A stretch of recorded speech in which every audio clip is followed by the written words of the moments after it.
So does simplification work? Well, some of the earlier research in this area suggested that it does.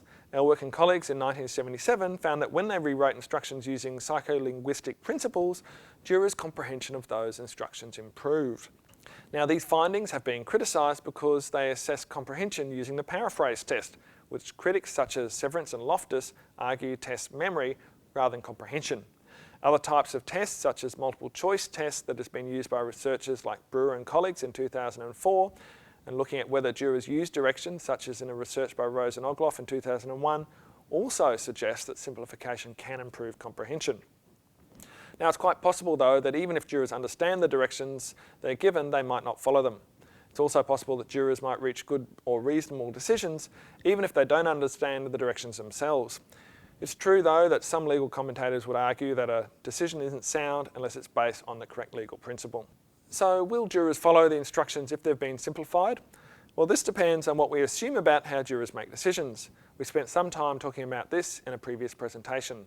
The focus on simplification of judicial instructions assumes a fairly mechanistic decision-making process for jurors. A and B in this example are bits of information or evidence, D is the directions, and V is the verdict.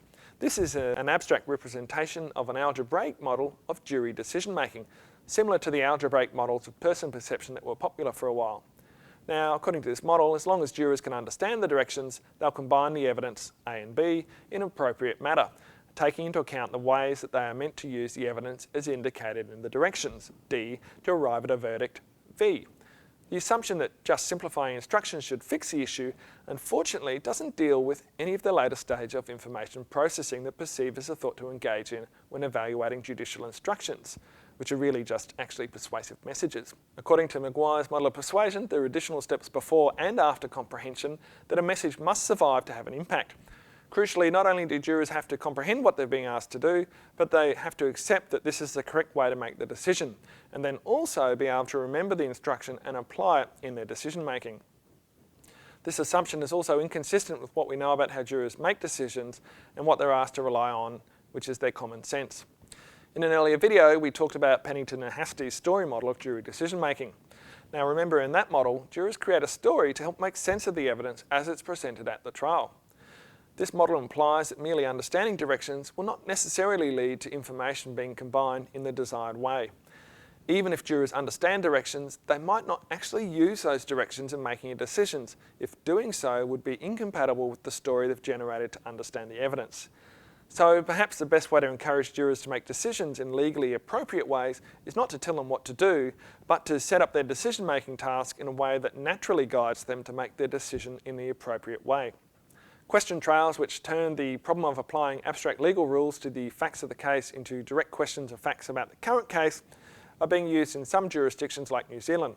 These look like a promising way to address the issue with jurors' comprehension of judicial instructions. Of course, as this is a relatively recent development, we need to wait and see what the research says about the efficacy of this innovative way of helping jurors to make decisions. The promising thing about question trials is that this approach acknowledges that the problem with comprehension of instructions is with the instructions themselves, not the jurors. And importantly, they appear to provide support to jurors in a way that doesn't rely on jurors having to understand complex legal rules and concepts. Researchers have also tested a range of other techniques as well, including flowcharts and diagrams with varying levels of success. What the research on instructions tells us, though, is that a juror's task is a complex one, and we have to accept that jurors are human too and come with all of the cognitive capacities and limitations that humans in general have. They aren't decision-making machines. With these two things in mind, our best avenue for facilitating legally correct decisions by jurors is to support them in their tasks and not expect them to be experts about legal concepts and rules. They are deciders of fact, after all, and their task and the instructions they are given need to be structured around that reality.